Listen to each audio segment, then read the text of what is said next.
It's the Channel Mom Show, celebrating you with Jenny Dean Schmidt.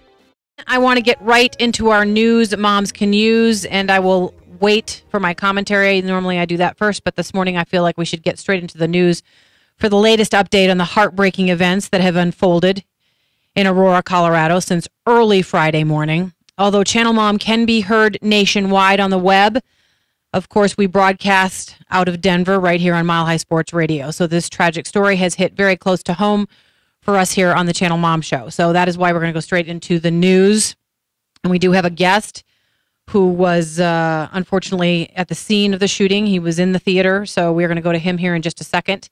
Of course, you have probably heard about the tragedy in Aurora unfolding yesterday in the early morning hours. A 24-year-old man in a gas mask barged into a crowded movie theater during a midnight showing of the new Batman movie, hurling a gas canister and then opening fire, killing 12 people and injuring at least 50 others. They think that at this point, the estimates are that he shot and or killed 70 people. 70 people were victims in that sense. It is one of the deadliest shootings in recent U.S. history. The suspect was taken into custody near a car behind the theater and was identified by federal law enforcement officials as, of course, 24-year-old James Holmes. Okay, as a former news reporter myself, I do not like the insensitive hype that can, surround stories like this. So I would rather go to a source who was actually there to hear their heartfelt perspective, to give them the mic, so to speak. So today we do have a young man who was in the theater at the time of the shootings. Tim McGrath is on the phone with us today. Welcome to the Channel Mom Show, Tim. Thank you. Good morning. Good morning. I'm so honored that you could be here with us and that you're willing to tell the story. We wanted to get it from somebody who was actually there because that's the best way to do it. And first of all, let me just tell you that I'm very grateful that you're alive, and I'm so sorry that you had to go through such a thing. You're not even from here. You're from Southern California. You happen to be in the movie industry, and you were here shooting a film. Is that correct? Yeah, that's right. My parents and my brother, my aunts, uncles, cousin, they all live here, though. So okay. I'm like adopted Denver. Okay. You've adopted Denver. Well, thanks. That's a good place to adopt. Can you just let me know and let our audience know today, all the moms out there, and obviously we want to keep it gentle because sometimes they have children listening, what unfolded for you and how you were able to protect yourself from the gunfire? Sure. Hi, moms. Well, we, it was actually kind of a last-minute choice just to go to the movie. Obviously, we're here shooting, and my cousin and I are co-directing an indie film, and we're big Chris Nolan fans. So we just went, and we actually had like a smattering of tickets for like we were in the 1201 screening, which was Theater 8. 1205 was Theater 9. Where most of everything went on, and then I think there's a Theater 10 screening as well. And we were all kind of spread out, and they were just like, we're just opening theaters as we sell out, so just go into kind of whichever ones your friends are in. So we went into the 1201 screening just kind of by chance because we already had friends in there. Mm-hmm. So we're there. There's a ton of trailers for the movie, and then. Just a few minutes into it, it was just what kind of everybody's been saying. Like we just heard pops, and did you think it was part of the movie when you heard that? It was weird. My first instinct was that it was guns, and then I was like, okay, settle down. And then I was like, it's got to be fireworks because it was too loud and it was from behind us. It wasn't from a place where sound would have come, like the Dolby system. Like it was behind, and we were really high up. We were like 3 down from the projectionist booth. So, I knew it wasn't part of the movie, and I heard pops, and I'd heard, I'd been around gunfire before, just living in L.A. and Chicago, but you just kind of don't want to believe it. And then it was kind of quiet for a second, and people started to rustle. Everyone was really calm in the theater, like really calm and well behaved, and then people were talking loudly over the movie, and people were saying, there's debris falling on me. I think somebody said plaster falling on me, and then someone said there's bullet holes in the wall, and then other people were like, no, it's just fireworks. And the theater got really smoky, so you could see through where the movie was streaming. You could kind of see into the lights.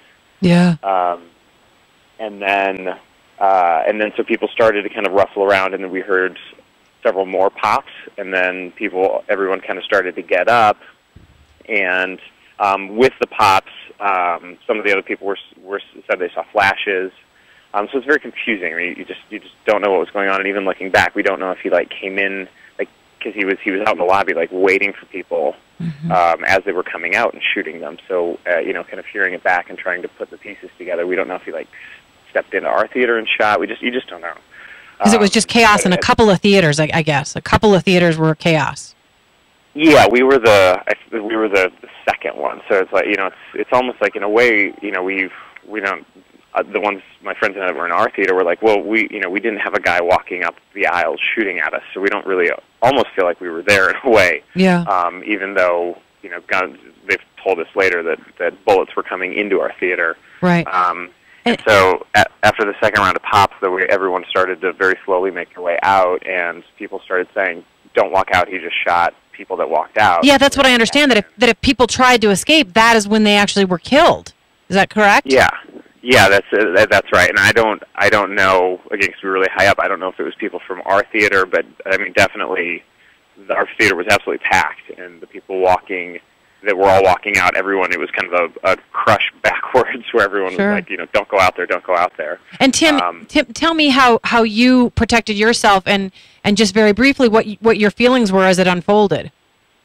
Well, it's such confusion, and everyone was really calm, and we were, but you just don't know. You don't know how many shooters. Obviously, everyone's heard of Columbine. Friends of mine have done plays about Columbine. Mm-hmm. So you don't want to sit there because you feel like a sitting duck. You're stuck in this theater. It's the seating, so you're open. And so somebody figured out the projectionist door. We could get out through there. And, we kind of got out there, and it's still, you don't quite believe it. You don't know what's going on. And then as soon as you get out of the projectionist booth, you see that there's just a couple of police officers down there, and they've got their guns, and they're yelling at people to get down. And, it got really, really quick. And so we're kind of, cowering and trying to make it towards the door over the next, 5 or 6 minutes, just kind of looking around, because you don't know how many shooters there are. You don't know. Yeah. Don't know what's going on. Yeah. So it was terrifying, but everyone was really calm while it happened, and the tear gas was really getting into us. So we were kind of coughing as we're half army crawling towards the door. It was pretty surreal and intense. I'm sure. Two more things. I imagine you're grateful to be alive. Unfortunately, we lost 12 people. But what are your thoughts on life and being alive this morning? Well, every day I'm pretty grateful to be alive. So again, it feels like I was there, and my cousins and my friends were there, but it feels like we weren't in it, even though obviously we were, but because we didn't have the experience. We had a couple of friends that were in the other one. One of our friends got shot in the arm. And so, how are they doing? Okay, mended. Everybody's it's just kind of a state of disbelief, I guess, shock as you all kind of walk around. Yeah, absolutely. But I'm grateful that you're okay. Last question: you're in the movie industry. There's been some speculation that he waited for a violent scene and that he was calling himself the Joker, and that in some way he was quote unquote inspired to make carry out these violent acts because of the kind of stuff that we see coming out of Hollywood. How do you feel about that as a movie maker yourself? It's interesting. We're going to shoot a couple of gun scenes in about a week and a half.